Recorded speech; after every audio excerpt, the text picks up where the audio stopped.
Welcome to the Leader Equation, everybody who's joining us right now. It has been a little while, and this is our first episode from season 2, which is so awesome and so fun that we've gotten to a season 2. So congratulations, Christy. We just celebrated our first year together as podcast hosts, which has been— We should have had a smash cake today for our first anniversary. That was awesome. All right. Well, so today we're really excited to have these two amazing leaders on with Christy and I today. They're two leaders that we follow. We've got Billy Ekofo, Yes. right? And Jay Perry. And, normally we are discussing leadership and the equation that goes around the entrepreneur and the shotgun leader. And this week we're going to be changing the topic slightly, and we're going to be talking about how recent events in our world have raised the collective awareness about the unconscious bias and how we can use this awareness as leaders to change what we see in the world. And so it's an important conversation that Christy and I, we're trying to figure out, can we have this conversation or not? And these two amazing people are joining us today to help us navigate that. And so we're super thankful for them to be here.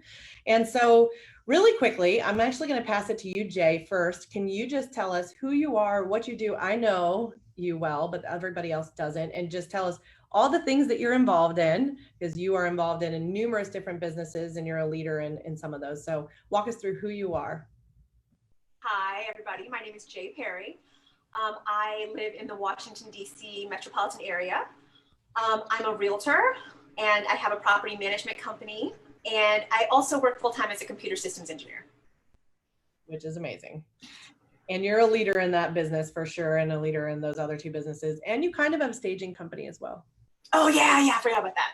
Yeah. Details. Airbnbs, all the things. And Billy, walk us through who you are, what you do for your day. So can I just exit left now? Because I think Jay just stole the show. I'm like, you run 3 companies and you still maintain your sanity. That's amazing. Well, okay, it's debatable. Hi, everybody. My name is Billy Ekofo. I am one of the vice presidents of business solutions for leading real estate companies in the world. We are a consortium of independently owned brokerages from around the world, 560 plus members, 70 countries, all over the world. It's amazing. I primarily work in some portions of the United States, and I handle all of our Canadian members. So there's a lot of A when I speak by default because I deal with Canadians, but it's fun. Business Solutions is about making sure our members know what tools and services we offer as a network and what's available to them, and really operating on a consulting level with them. So I have about 76 members that I look over between the US and Canada, and it is fun. So glad to be here. Thanks. I love it. Awesome. So we're going to kind of walk you through a quick fire really quick, just to quickly get to know a little bit around you. And then we're going to actually dive into the deeper, more important questions. But let's start with you, Billy. Would you just give us a little insight into your story of kind of how you came into real estate, maybe how you came here? Yeah. And then we'll jump over to Jay and hear a little bit about your background, how long you've been doing what you've been doing, all of that stuff. Awesome. So there's a lot packed into the story, and so I'm going to try to condense it as much as I can. As you can tell, I have an accent. My first language is French. I am originally from the Democratic Republic of the Congo. I came to the United States yesterday. It would have been 22 years ago. I was evacuated from the Congo in 1998 due to the war. I was born in the United States, which made me a citizen by birth, hence the reason why I was evacuated from the Congo. And I arrived in Richmond, Virginia with nothing other than a duffel bag and a business card, a little bit of change in my pocket, looking for a family friend that had no clue that I was coming in. And so I got to the airport, shoved all the coins in the phone, dialed the number and called the office instead of calling the home number, which I couldn't tell a difference, right? Like you just see the first number there and you call, and it was the office. And it was late afternoon and someone answered the call and I was speaking French, they were speaking English. It's somewhere in there, they were like, maybe you're looking to get in touch with someone here, and they went to grab somebody. And lo and behold, the person they went to grab was actually the person that I needed to get in touch with. And so that's how my journey in the United States started. So I went from that to working in media. I met my wife in Norfolk, Virginia, got married, and I was working in 2010. I lost my job there, because of the economy. And that sort of spiraled a series of unfortunate events. We lost our home. We both lost work. We moved to Northern Virginia because, my wife finally was able to find work in Leesburg. And I still wanted to do, I was still looking for work. Nothing was opening up. And my father-in-law, which we were living with our in-laws in Manassas, Virginia at that time, he was the one that said, you know what, you should sell some houses. And I was like, I'm not sure about this. Like, I went to business school, William and Mary, go Tribe.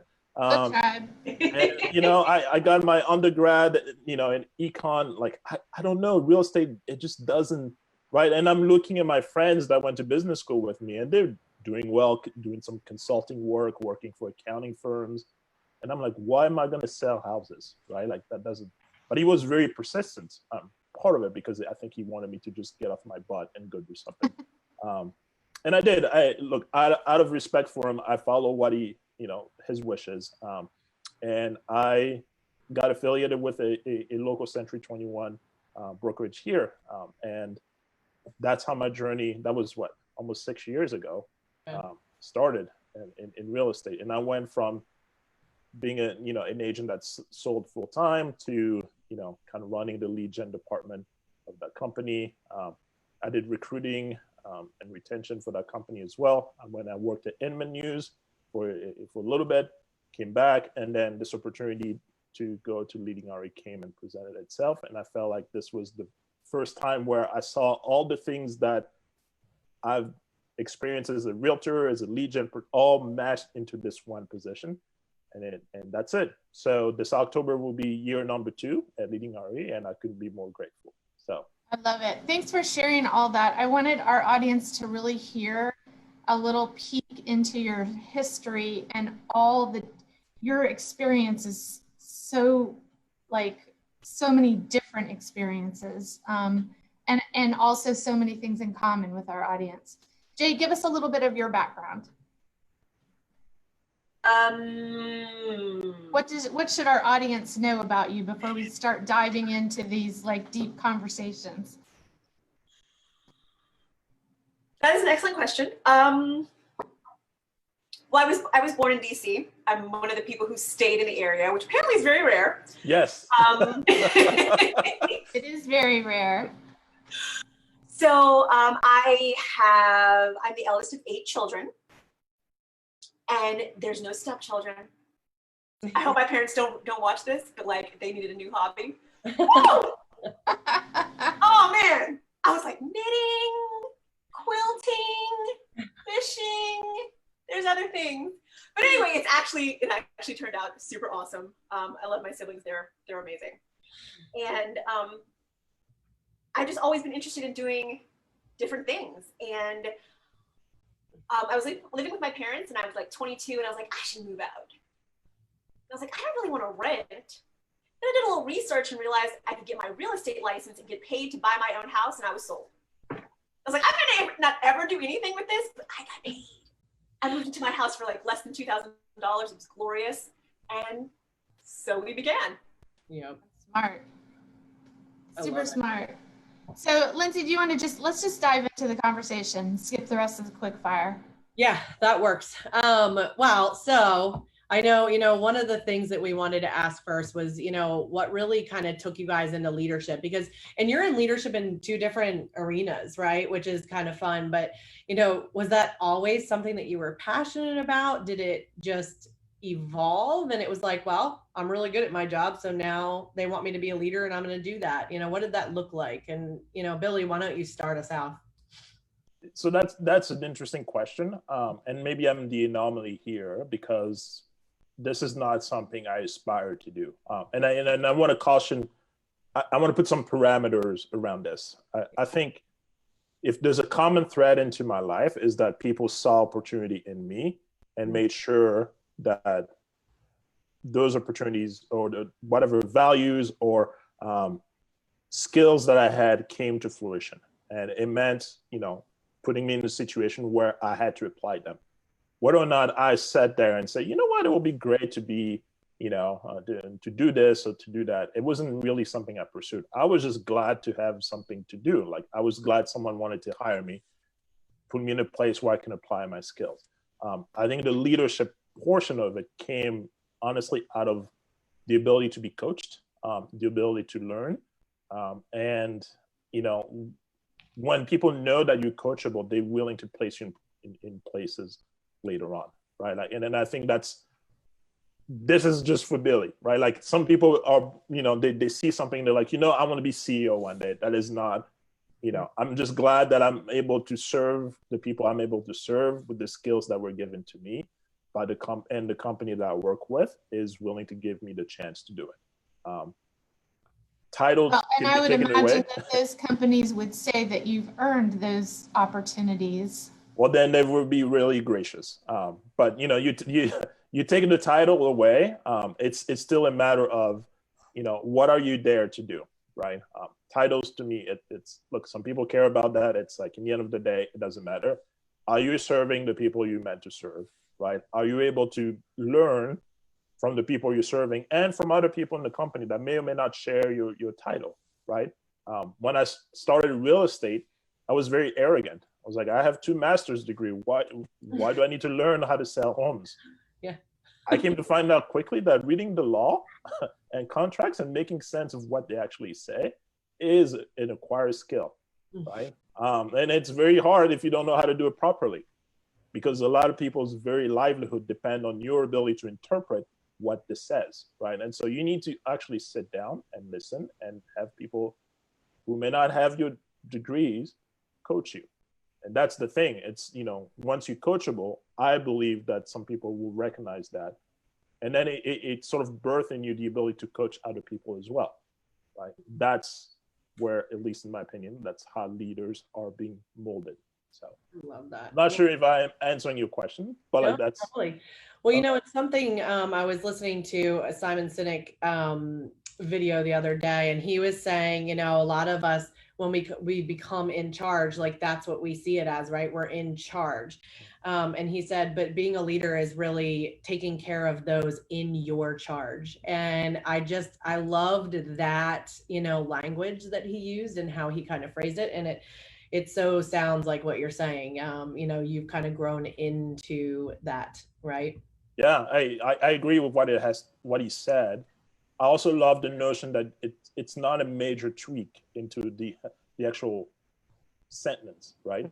It's just rearranging some of the words, and then the meaning just expands itself, right? Like, so be in charge of, you're not just in charge, you, however you phrased it, but it sounded more like you're serving the people that you actually meant to be in charge with. Like, that's, and it takes a completely different meaning, right? Like, that's the thing. It's like the moment you're 100% into the lives of the people you're supposed to care for, they're not seeing you as their boss anymore or as, their manager. They see you as someone that's helping them achieve something. You gain more loyalty, you gain more grace. You can mess up, they will understand it. They messed up, you understand. Like, it's a symbiotic relationship unlike any other, right? And so that's what I have. Billy, can I ask you a question, since we're talking about race today? I'm gonna be the messy one to, like, put my foot in my mouth. The messy one. Say, we were talking before we came on the show, like, these conversations are messy. We're not SMEs, we're not subject matter experts, none of us, but they're necessary and important conversations. So as I'm listening to you tell your story, and you're talking about, well, other people just saw leadership skills and qualities in me and gave me opportunities, it made it sound really easy. And my guess was it really wasn't as easy as it sounds. And I also wonder, for both of you, as you're thinking back, were the opportunities and the people that were put into your life and those things that came to fruition different because of your race? And tell us, like, give us some insight in that. So I probably lost the other side of the question because I had an internet kerfuffle. But the gist of it is, no, it wasn't easy, usually when people see something in you, it will work hard. That means you don't necessarily see that in yourself, right? So for instance, they're saying, Billy, you're good at this. Well, I don't feel like I am good, right? Like, or the other way, it's for you to learn the hard way. They're putting you in a position where you have to use that skill set. And it's not easy for you to use that skill set, but you find out that you can actually do it. And they're like, see, I told you were good at this. You didn't know. Look at this, right? Like, you actually perform the task. It shuts your mouth, you move on, right? So most of the time, I didn't recognize that I had some innate skill myself. Someone had to come in, and told me to do something. And I was wondering how I would do it. And they were like, hey, this is the task, make it happen. And somehow it came together, and they were like, I always knew you could do it. And I'm like, well, what did you see before? Like, why didn't you warn me? Part of it is like, if they told me that I could do it, I would have been doubtful, or I'll be too prideful, right? Like that's the other end of it. It's like, oh yeah, I know I can do it. But then I wouldn't, why are you assigning this to me? Like, it's easy for me. I need something harder. That was not the point. The point was to put me in a situation where I could recognize, I can believe that I could actually perform the task and still be humble about it.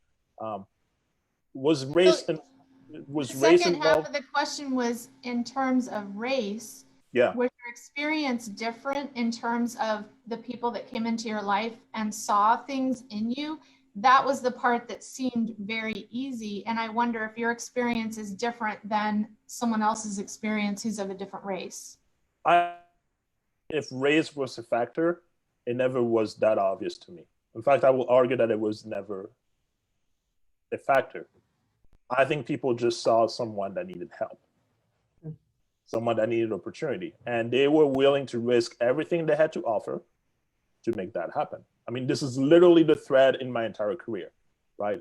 At no point, whatever, some people have to risk for you to be where you are today, or they risk something for you to be where you are today. It has nothing to do with the way you look like, it has nothing to do with the way you sound like. At least that's for me. That's your personal experience. Jay, what would you share in regard to those kind of questions? Has that been your experience, or is your experience different? That's a difficult question to answer because I see the world through my eyes.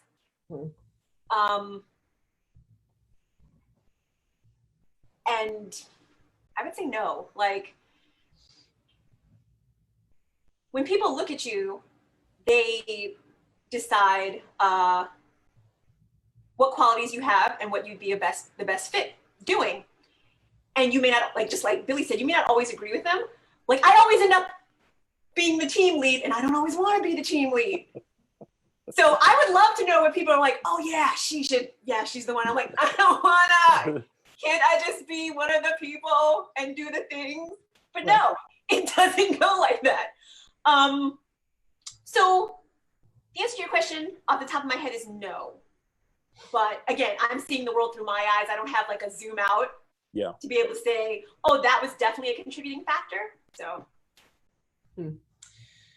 Well, and I think that it's been interesting, right? We were talking before we started this, and I think back in March, like, whether we liked it as leaders or not, life really changed for a lot of us, right? Just leadership in general. And so walk us through as two people that are leading, and maybe Jay, you can take this to start first, but like, how did it change for you? Like, how did that look different? And, what have you had to navigate that was different since March? I think the biggest challenge for me has been, because I do property management, the lack of understanding between the people of different socioeconomic statuses. Like, if you can work from home, your situation is completely different than from someone who cannot. And that doesn't always mean that every white collar job, like, just because you work with computers doesn't mean you can work from home. I can't work from home. I have to be physically present where the computers are. So just the huge dissonance between the life experiences and some of the owners just not getting that this person isn't you. They cannot pay the rent because they're not working. That for me has been one of the most challenging things to navigate, is to try to help people see the world, again, through someone else's eyes and through someone else's shoes. Like, they are doing the best they can. They were on time all the time beforehand. Like, no one is doing this out of maliciousness or anything. Paying their rent on time means a lot to them. So the fact that they can't is hurting their souls. Yeah. So I think that's been my biggest challenge, is helping, try to help people see your life experience is not the other person's life experience. I love that. What about you, Billy? No, Jay had hit it on. She had the point, right? I think everybody. Well, first of all, I believe what essentially the virus, COVID has brought to the forefront of our lives is that there may be a factor of our lives where we're not truly in charge of, and that's our own mortality, right? And so take that as the lens across. I don't care what industry you're in. This is the lens that became very obvious. It's like, here's something that could either wreck you in a matter of days and you're gone. So now everybody, not that it was a question before, but it became really obvious that maybe you don't have a handle over your life as you thought you might have, right? And that freaked the heck out of people, right? And it still does. And I'm not saying it's a bad thing. I'm just saying this is one of the things that's obvious right now. Out of that, then, people are now being pushed into polarizing, situation. Like, we're a non-binary society, and yet every choices that we have to make now has to involve one or the other, right? If you're not wearing a mask, you must be evil. If you're wearing a mask, you must care for. You're like Mother Teresa, like you're right? You're the goodness incarnate, and that, I think there's a lot of things about that play also into the business, right? To Jay's point, what we had to work on and still do, it's just to, we have to, and I talk about giving grace and a lot more right now than what it was before, right? Like, there's some people, literally, it's killing them not to be able to perform at the best, right? And you can tell. Are we graceful enough to acknowledge that, right? And are we graceful enough to say, hey, I know you're struggling with this. How can I help you, right? It's not, it's not to put you down. It's just I genuinely want to help. And I don't know that this is conversations that's taking place too often, right? It just so, people are so polarized one way or the other, and, there's no room for honest willingness to help, right? And I believe, as I hate to be the person in charge of a brokerage right now, right? I mean, it is hard, right? Like, you're dealing with agents right now, and some of them are scared to even walk out of their house, right? Still, even if the market is open and sales are happening, they just, how do you deal with that, right? And not just agents, staff members, right? Like, it's hard. So that's the reality of things.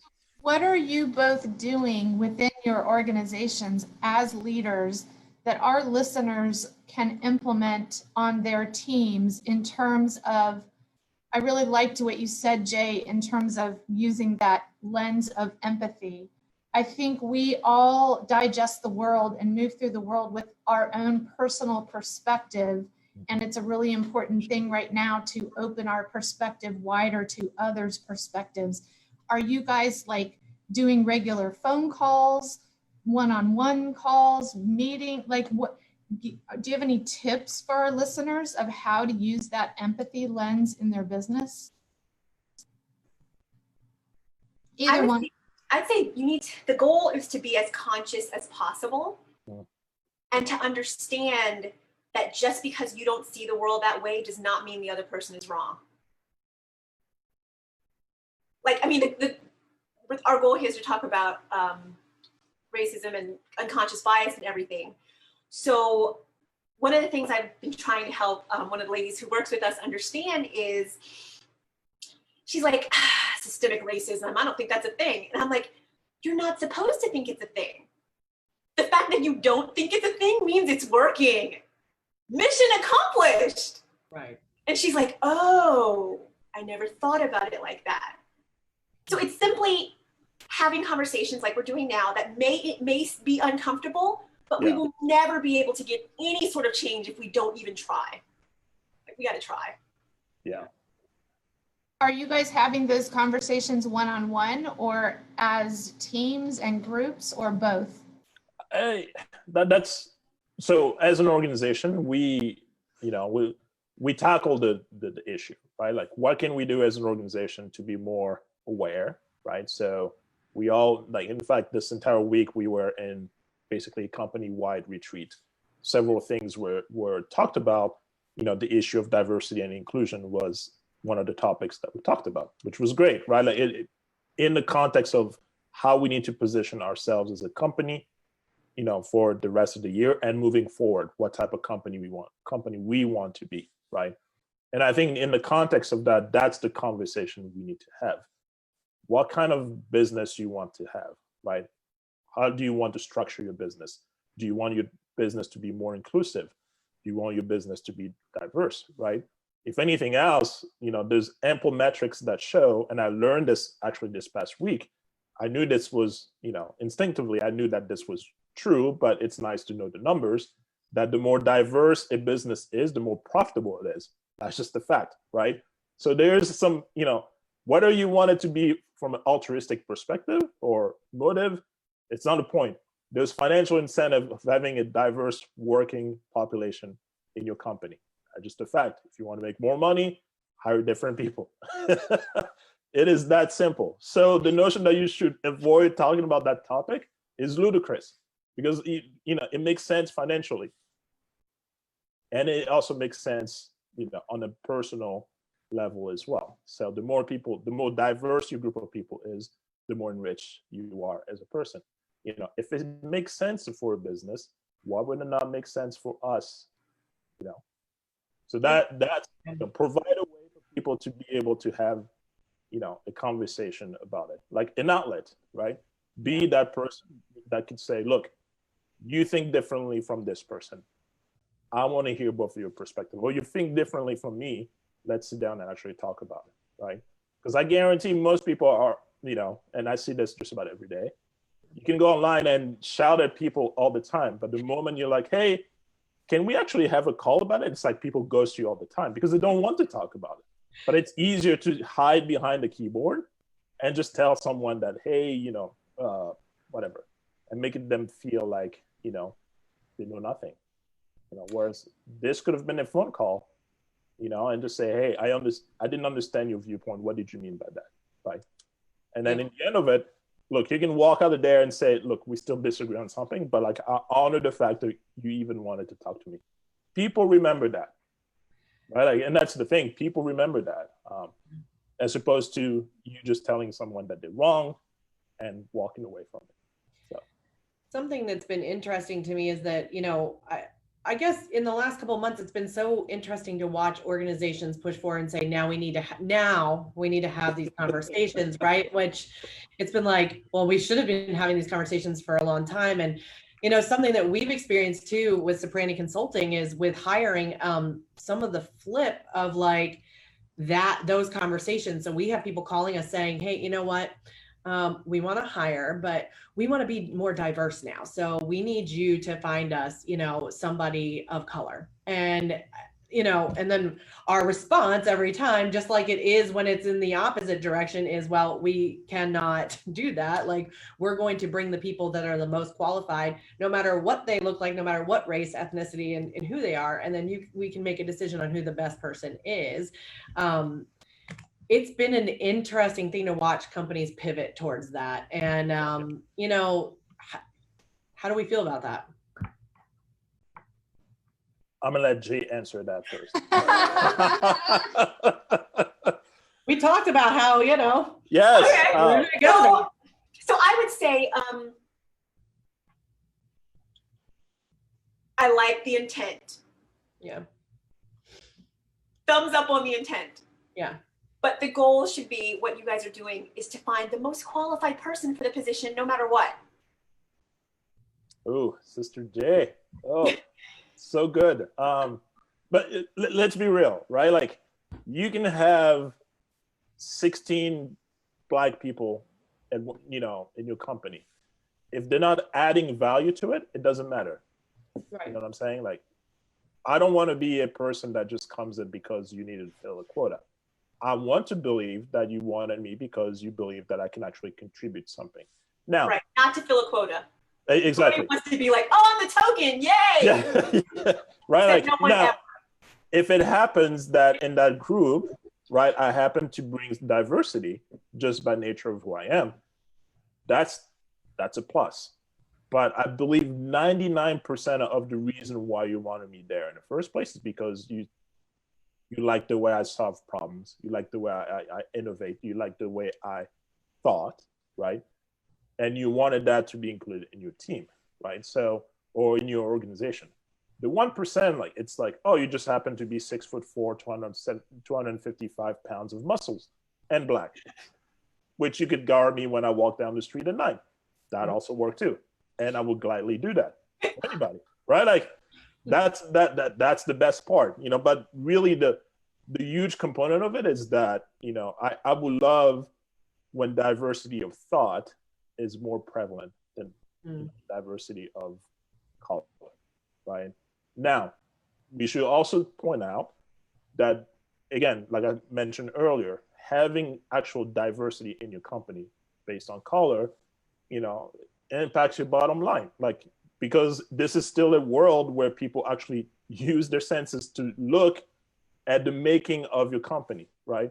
So if people are making business decisions based on how many people of color you have in your company, it could be a business strategy to say, look, we should have a certain component of people in our company. I don't particularly view that. I think this is a smart way, but that shouldn't be the entire goal. It should be part of it. It shouldn't be the entire goal. I think what tends to happen now is that people are making that the entire goal, which defeats the whole purpose. Like, you know, in the end of the day, you want the best qualified people to be there. You know, and honestly, but it's chicken and egg too, right? It's like we want the best qualified people, and so we're going to bring all the people to the table and choose the most qualified people regardless of their race. Yeah. And yet, if those people didn't have the opportunity to become the most qualified people through education or whatever those systems are, then maybe we have to change our strategies of where we're looking for people or how we're looking for people and expand what we're looking for, not by race, but just to make it more inclusive, more diverse. I don't know. Those are questions I ask myself. I get the same questions with Ops Boss in terms of sex, right? So if you come to the Ops Boss Leader Retreat, 95% of the people at the retreat are women. And that's because in operations roles, most of those people are not necessarily the breadwinner of the family. They're secondary earners, and there aren't a lot of males in the industry. Yeah. So I think, well, I would love to have the male point of view also, but how do I do that when they're not the most skilled people in that role necessarily?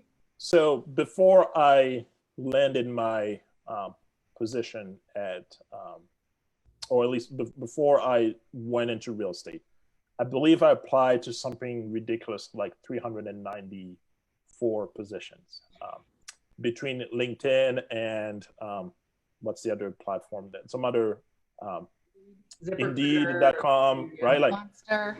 Yeah. And so 300 and something, you know, I got maybe 25 or 30 interviews out of it, right? Someone looked at my resume, right? Maybe they did some search, they know how I look like. They invited me for an interview to sit down, and they were pretty good interviews, right? Like they were hard.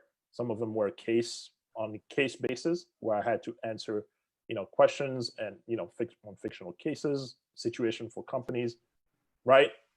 To me, when I say like having a seat at the table, the fact that you looked at all that and say, Billy, come in and sit down, that's a win, right? It's not getting the position will be great, but like the fact that you invited me to sit down and compete, that's the win, right? I celebrated that. Now, you know, where I am today is because it went beyond that.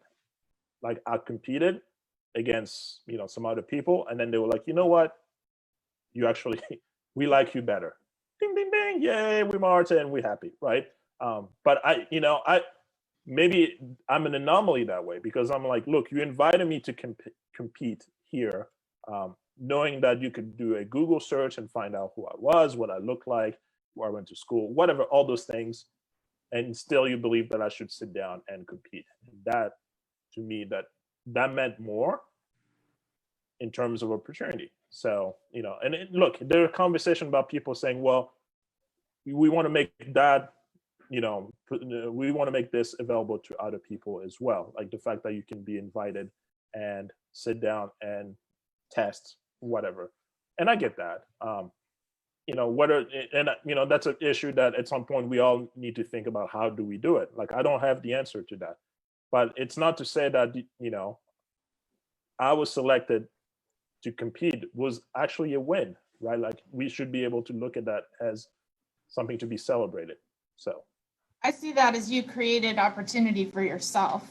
I have to tell you, having kids that are in their 30s and 20s, to hear that you applied to 395 positions before you got 7 interviews or whatever it was, that's grit. It's desperation, right? Like when you look into live, that's impressive. And I think that's the thing, like, push to the extreme, people have this tendency to be resilient, to push, right?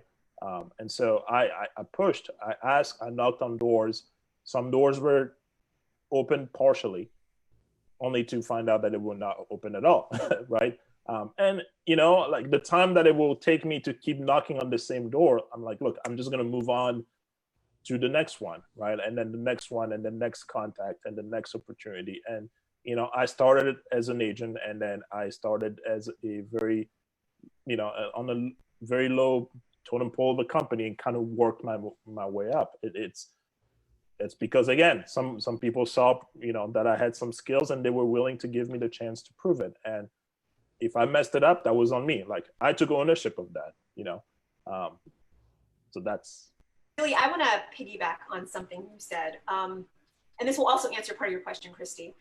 As far as what can be done to be more inclusive and to provide more opportunities outside of the norm, I would say, this is just my opinion, look very closely on whether the position actually requires a college degree or not. Or does it require the ability to think critically? You open up the world, you open up your positions, you open up the world a lot wider if you just look for people who know how to think, whether they have a piece of paper to prove it or not.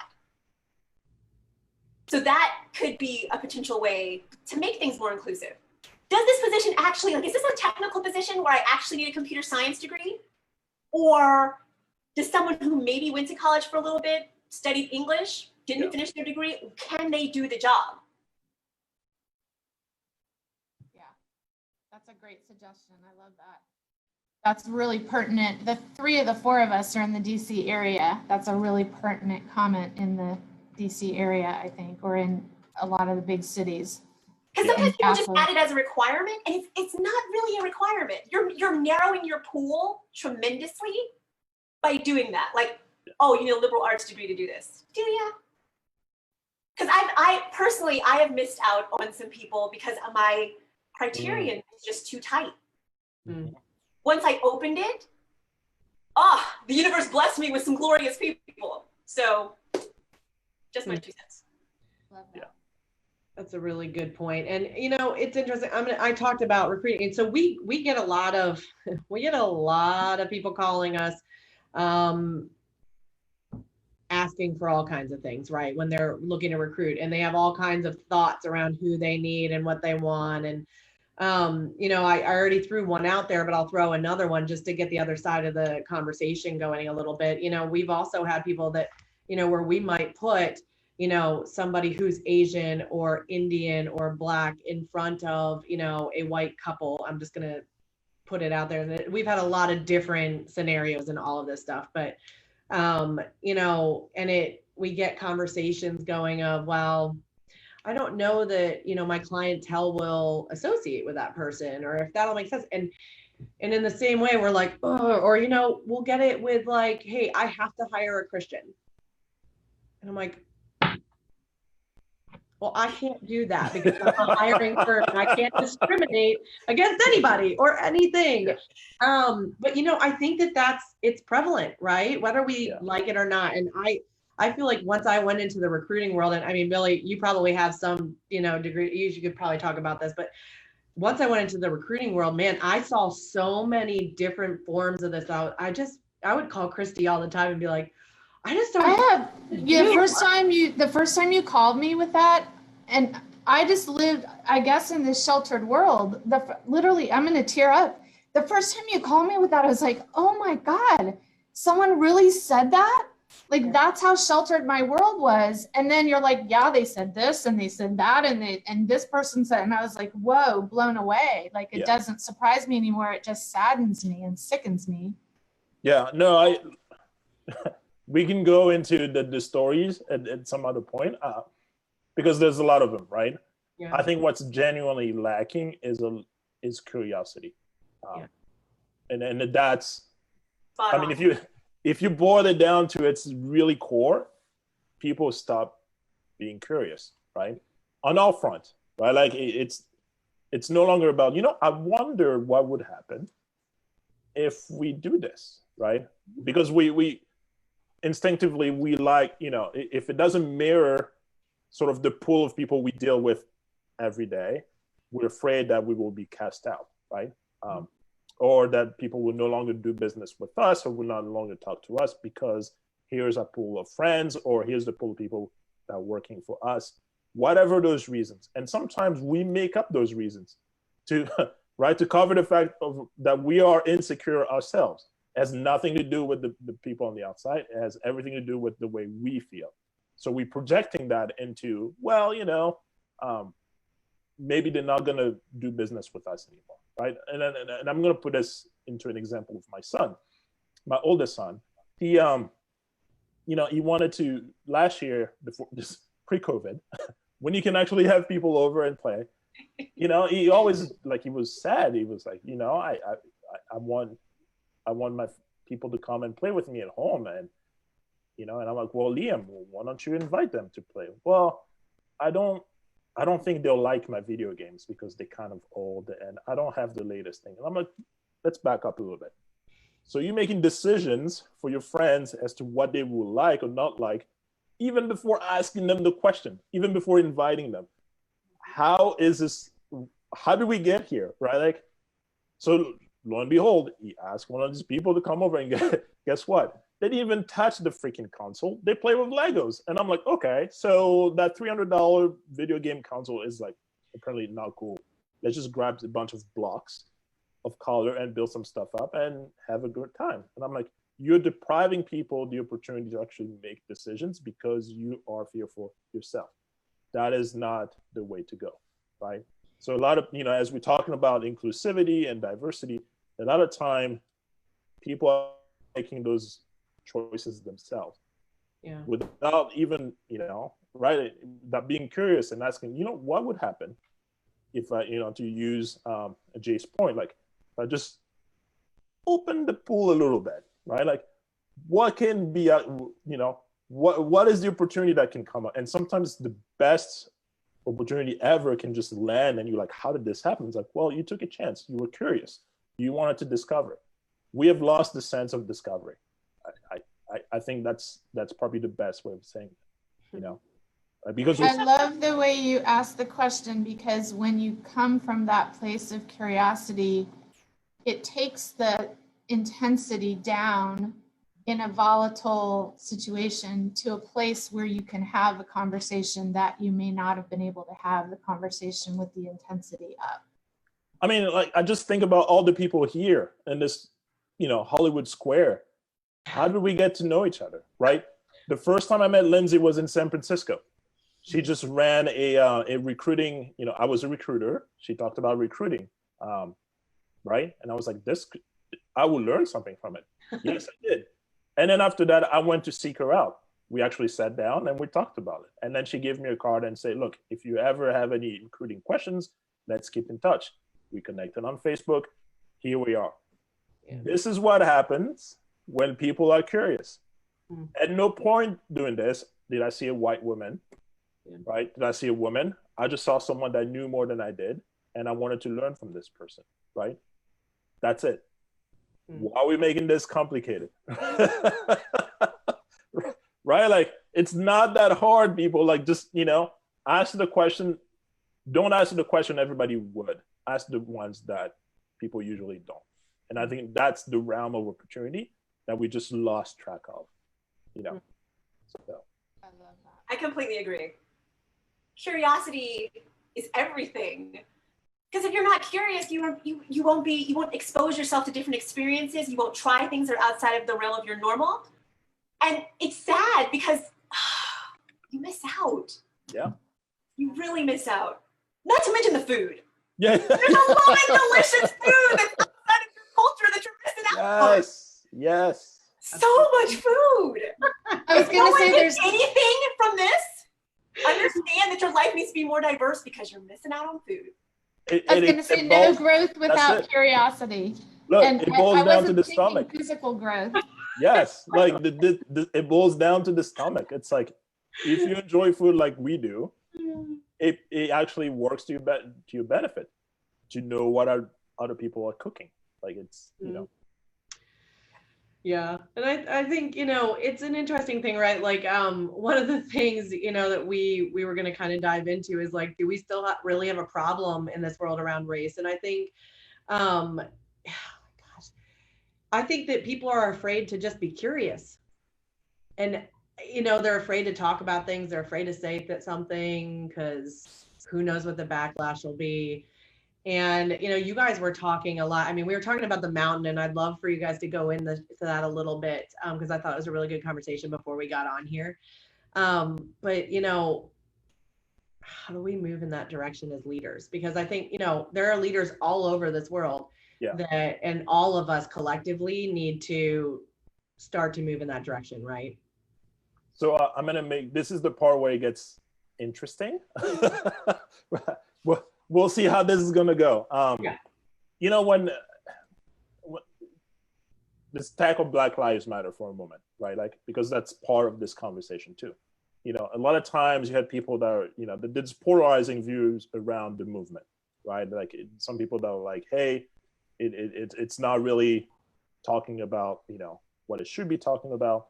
And some other people are like, well, if you don't, it's kind of like, right now, the only reason to pay attention to people of color, especially Black people, is that the analogy that's being used is that their house is burning down, right? And you shouldn't, that's where we should pay attention, right? We should gather our thoughts and our attention because their house is literally burning down. To which I'm always curious about that analogy. I think it's interesting, but I always ask, so when my house was standing and we celebrated birthdays and graduations and marriages and actual birth, where were all the people, right? Why do you have to wait for my house to be on fire in order to pay attention to me? That's the part of the analogy I don't get, right? I've had people friend request me or reaching out to me after 10 years, right? Just because of the times is this. And they're like, hey, how's it going? I'm like, 10 years has passed by. The little baby that you saw born on Facebook is no longer a baby anymore. Like, he's 10 years old. Yeah. But like, you miss my entire life. Like, you missed some key moments in my life. And I appreciate you showing up right now. I guess better late than never. But I'm like, where were you the entire 9 years, right? It's like I never existed. That's the part that, sometimes I think to me is hurtful to the entire discussion, is that, people want to show up, but it feels like more showing up because of an opportunity to do so, not so much because you wanted to be there to begin with, right? I can name you people on my fingers who have been there from the very beginning. When I lost my job in Virginia Beach, they were there. When I started selling houses, they were there. When I struggled to find my clients, they were there. And they were the same people. It's relevant what they look like, because it's a hodgepodge of really good people from all races. And they were always there. That's the core, that's the type of attitude we should have. You know what I'm saying? And so that's where, the conversation about, what should we do right now? How do we approach this? I'm like, look, if you decide to be curious, number one, and be involved in someone's life, you should actually do it, right? This is not a, hey, I'm going to check on Billy on weekends, or I'm going to check on Jay on weekends. This is like you, like we checking on each other. Like if you make the point of being involved in my life, by golly, you should be involved in it, right? The same thing we tell agents. Look, you know, when you have your sphere, you keep in touch with your sphere, like you should know their birthdays. I'm like, yeah, it's easy to tell that to an agent. We should just be doing it because we're interested in the people. Never mind the money, right? Right? Never mind the money. Just be curious, be interested, like because you care, right? That's the point. You know, this is how we climb the mountain together. It's, you know, and sometimes you walk faster than I am. I need to stay behind and catch my breath. You're still waiting for me. Or in fact, you come down the mountain and help me out. Like that's how we get to the summit together, whatever that summit looks like. You know, the whole notion that, you know, you should go on a journey and then right now you're playing catch up. Like, I'm past that. I'm sorry, guys. Like, I am. I'm like, now life is too precious, right? The people who want to invest time in you, they're going to be there. They were always there, more now so than what they were before. And so that's, you know, and then people are looking to do something. I'm like, look, take an inventory of your relationships. See the ones that you missed out on, not for obvious reasons. The one where, you know, for some reason you just never kept in touch with. Reach out and say, look, not just ask how you doing. It's like, look, be honest about it. I've been terrible about keeping in touch with you, and I want to acknowledge that now. Let's press a reset button on this. I want to be here. That's it. I love your And not just do it so you can check something off the list. That's it. Right? Like, look, you know. I checked up on Billy. He's good. Everything's good. You know, yeah, that's it. No, like, I know Billy, and you know, yeah, he's you know, he's had some issues. Like he's struggling with something.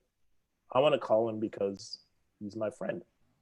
You know, when someone is close to your heart, right? Like, you know, this is again, in a roundabout way, I love how it comes back to real estate. Because I always question people, when you say it's your client, like, what do you mean by client? You know, is it just a name, phone number, and email that happens to walk in a open house and then you want a commission out of the transaction, so suddenly they become your clients? Or do you actually know these people, right? Like, there's a huge difference between, you know, just a lead that you receive from Zillow and someone you actually know, right? That's, to me, it's like, let's apply the same logic here. Like, the people that say, yeah, I know Billy, they know me, right? Yeah. I know there's a difference in between when you're talking about the client and making the commission, that's about you.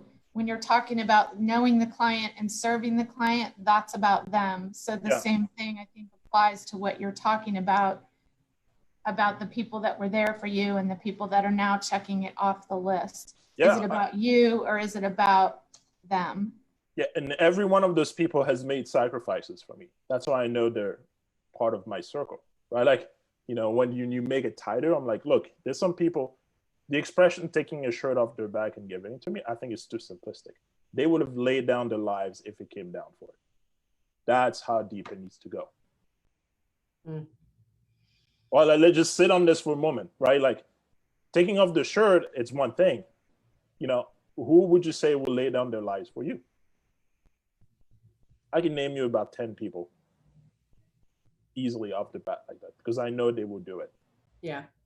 Right? Like, so, you know, when you want to be in a relationship with someone, you know, marriage is one of those things, like, better for worse. Like, better is always good.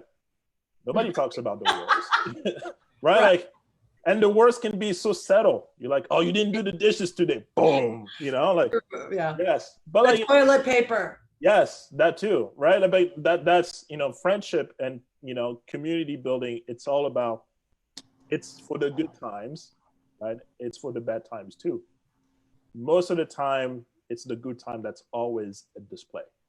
Yeah. The bad time is what we push on the side. It's like, let's not even talk about it. This is where kind of racial and diversity and inclusion tend to happen. You know, we talk about it when it's good, right? Like, but like when it actually needs to happen, it's like, you know what? I'm comfortable in my Lion Village neighborhood in, Arlington, Virginia. Manassas Park, I don't know, right? Like, we do this all the time, Yes. and then we shouldn't judge the people that live in Lion Village either. Like, that's the other side of it, right? So that's what I have to say. Jay, I want to open that up to you for the next couple minutes here. Like, where do you land on some of that, right? So, we started out with that conversation of how do we navigate this as leaders, and what does this really look like? I think really Billy hit on it. Remaining curious will change the game for so many people. If you ask a question because you're curious and you really want to understand, it's completely different than any other way you would come across when you're trying to ask a question. So yes, we still have a problem. Yes, we still have a mountain to climb. The positive that has come out of this is there's way less debate about whether there's a problem or not. Right. There's still a problem. Still a problem. The mountain's right there. We still got to get up it. How? It's going to take a lot of conversations to figure out how. Can we? Absolutely. Yeah. I believe in us as a people. We can climb this. We can get over it. But it's going to take some effort. Definitely going to take some effort. And I think that one of the best things that has come out of 2020 so far is simply the fact that we're having these conversations. Yeah. This all might not have happened if not for COVID. Because people they were home and they paused. The pause is everything. Pause is everything. So now that we all, well, not we all, but the majority understand that yes, we still have a mountain. Yeah. I'm optimistic. The younger generation, oh my goodness. Oh my goodness. They are on fire. Because they're like, no, we're not doing this. Nope, done. Yeah.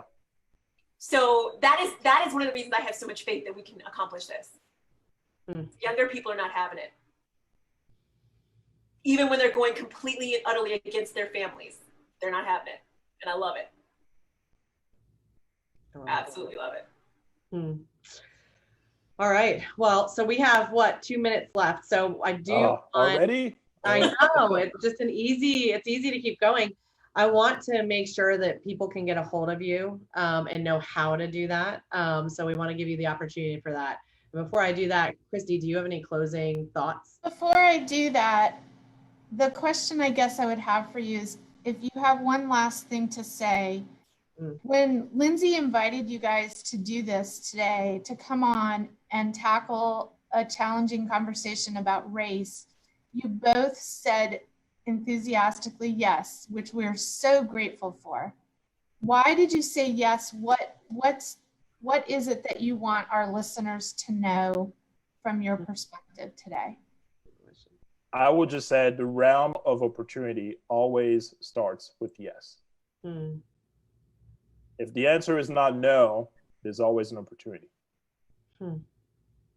Right? Like if you don't hear no, the door hasn't been shut. I'm just saying, like that. Again, like a true salesman. I'm just saying, like, well, right? That's it. Like, that's it. Like, let's be real. Like, look, this is in sales. This is in life, right? Like, Yeah. Maybe it's 50% chance. Yes is 100%. No is 0%. But like, I always operate from a realm of opportunity. There's opportunity to be better. There's opportunity to learn. There's opportunity to serve. That's the way I operate. Am I going to be good at all those things? Categorically, no. I fail as a dad every single day. Like my kids have no issues reminding me of that, and bless them for it. But, tomorrow I'm going to try to be a good dad. And the day after that, and the day after that, right? I'm going to try to be a better husband the day after that, and continuously. I'm going to try to be a better friend continuously. Am I going to be good at it? No. Am I going to make somebody mad, whether willingly or unwillingly? Sure.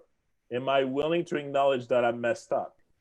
That's the key, right? Like, and ask for forgiveness and move forward, right? People should, practicing humility is not that hard. Well, it is hard, but in a way it's not, right? Because you control it, right?